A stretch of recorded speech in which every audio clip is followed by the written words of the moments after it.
All right, over here with me is Mr. David Fielding. A lot of you might recognize this face, and I'm not telling you why, but what I want to know from him is how it has been going so far here at the great Philadelphia Comic-Con. It's been going pretty good. A lot of fans coming by saying hi, and it's been a fun time. Yeah. And you've been doing multiple panels? We had a panel on Friday, and we had a panel today. So, yeah. The panel on Friday was with all the Rangers, and today it was just myself and the villains. So, how did that one go? It was pretty good. We talked a lot about what it was like to do the voices for the show, and little funny moments that we might have had. Because when we were doing ADR for the show, we usually do them singly, one at a time, and so we weren't generally interacting with each other during the studio. But we would leave little audio clues for each other. Temporary lines that they would then edit out. Stuff that wasn't necessarily kid friendly and stuff. But it was a lot of fun. Yeah. Well, you have to make it fun for yourself. Yeah, you do. Actually, I was wondering when you did do lines. I know you guys didn't do them together. Did you ever hear their lines at all? Yeah. Depending on how the script was worked out, because I did a lot of back and forth with Alpha 5, Richard Horowitz would come in and do his lines, and then I would hear his voice in the headphones and see the scene on the screen, and then I would say my line. So you sort of interacted with them, but after the fact kind of thing. Yeah. So. Okay. Now you're writing. I am. So tell us and tell the people, because a lot of people just think of you as just Zordon, just hi. But there's stuff going on afterwards. Career doesn't just stop. Everything continues. Right. So what have you been writing? Let everyone know. After I left Los Angeles, I worked in the video game industry for a while. So I did voices and design work for video games, and had been writing at that time. And when I was helping to design some of the games we did, I was able to write quest missions and dialogue and stuff like that. But over the last 3 or 4 years, I've started to get a lot of my short stories published. Just this year alone, I know of 3 short stories that are going to be published in various anthologies that'll be out by the end of the year.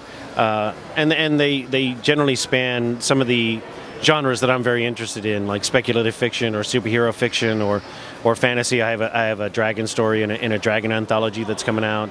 I had a superhero story in Capes and Clockwork 2 from Dark Oak Press, which is sort of superheroes in the age of steampunk. So I've got a short story in that one too. Now, short stories, are any plans for longer novel form or anything? Yeah, I have a full-length superhero novel that I'm trying to get published. A couple of chapters that have already been shown up in a couple of other anthologies, but the novel that I have finished is like 144,000 words, I think. So I thought you were gonna say 1,000 pages. I'm like, that's not a novel. That's an encyclopedia set. yeah, it's pretty big. Any now, like I said, you did the panels. Have you got any odd questions or any questions that you're just like, I don't know how to answer that? Not really. You do a number of these things. You hear some of the same questions over and over. How did you get the part? What was it like working with the other Rangers? But nothing that I would really consider to be odd or anything like that. What about the question that no one asks that you wish someone would ask, but you kind of just don't want to bring it up? What was the relationship between Zordon and Rita? What was really going on there? But.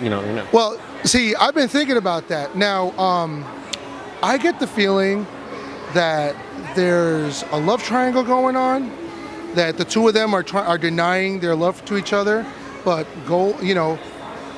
she's after him, and he's not sure if he wants to get with that because for one, you hear her speak. Like, you really want to wake up, good morning. Ow, good morning. You don't want to deal with that in the morning. Right. But I'm thinking Goldar is maybe the only reason he's sticking around and dealing with her punishment is because he wants her, and he just won't let go, even though she doesn't treat him exactly so well. Sure. Well, in the series, Zed and Rita did get married at one point, so who knows what's really going on with that thing. But that was the other thing.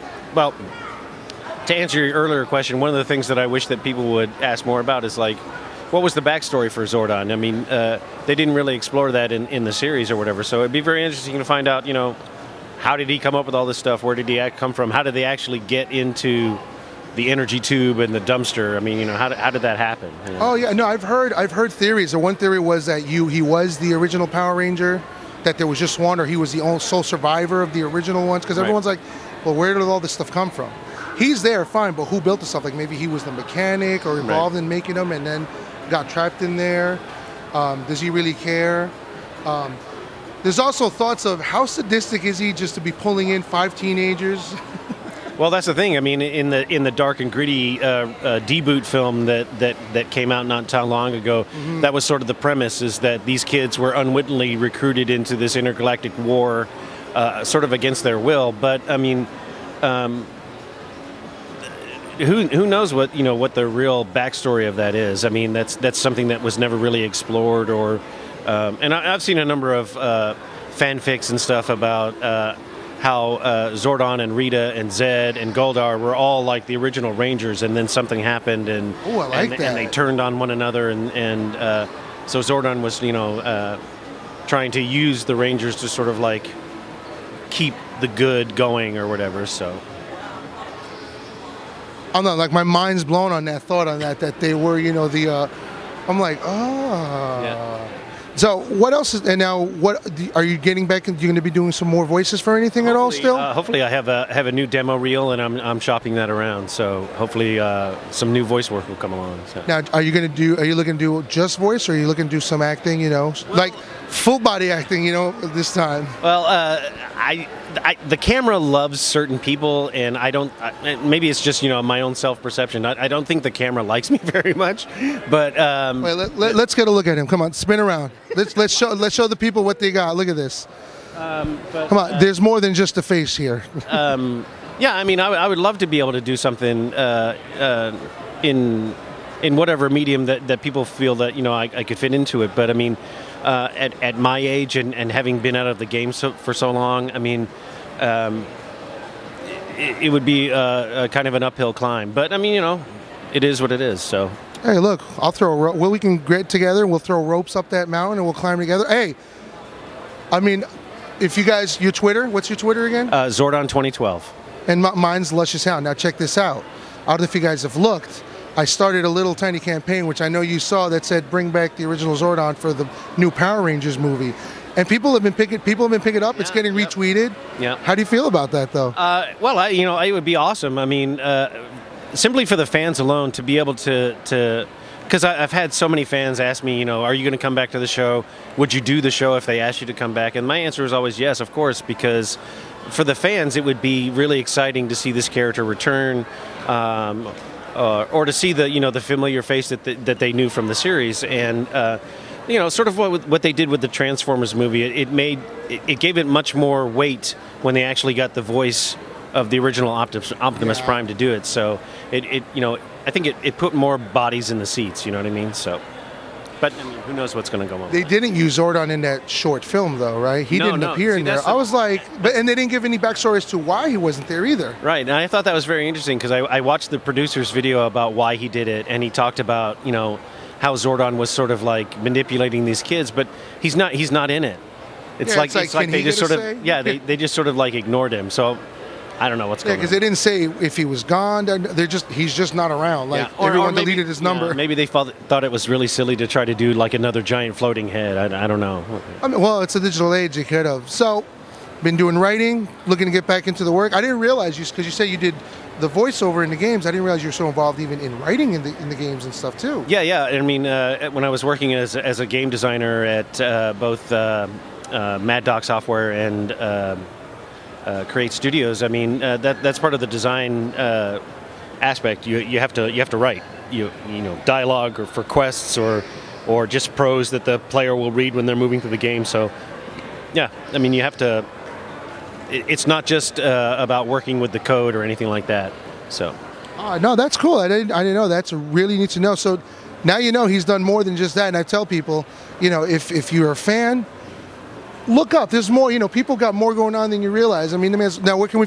Now just let everyone know, where can we find your writings? You know, and where can we look for them? Where we can expect? All of my stuff is on Amazon.com. You can find it there, and I think that's about the only place right now. But just type in my name into Amazon.com, David J. Fielding, and my author page will come up. So go do that now and read it for me, and then let me know. Give them a good review.